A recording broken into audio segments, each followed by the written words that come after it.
চিনি গুঁড়ো দুধ, আদা আর লবঙ্গ, এলাচ, গুঁড়ো দুধ, আবার লিকুইড দুধ, আবার এই যে জল আছে, এগুলো দিয়ে চা তৈরি হবে।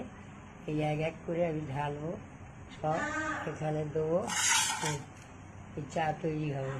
এই যে এগুলো এক হাতে করা যায় না তো, এই দেখো সব দিচ্ছি একটু করে।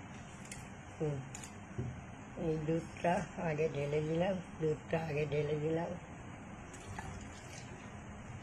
দুধ, এরপরে আদা এইসব দিয়ে চা তৈরি হবে।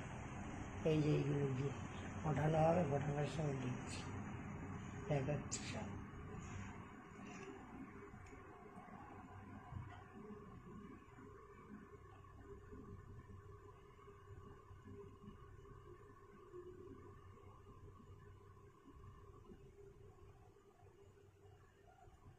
জিরে দিয়ে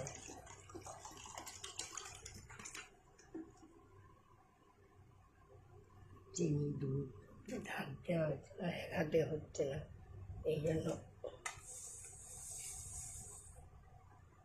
ফোটাবো।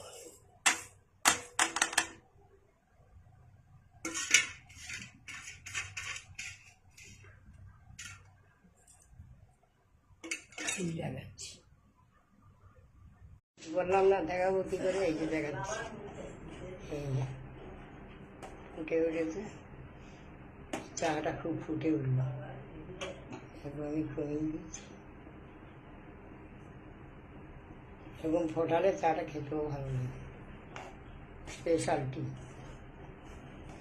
হ্যাঁ, আমি চা পারি, আপনারা যদি কেউ চা খেতে চান আমাকে বলবেন, চা করে খাবেন। লাইক করবেন, শেয়ার করবেন, সাবস্ক্রাইব করে রাখবেন। চাটা চা আমি ভালোবাসি, দেখেছি কিরকম ফুটছে, কত সুন্দর হচ্ছে।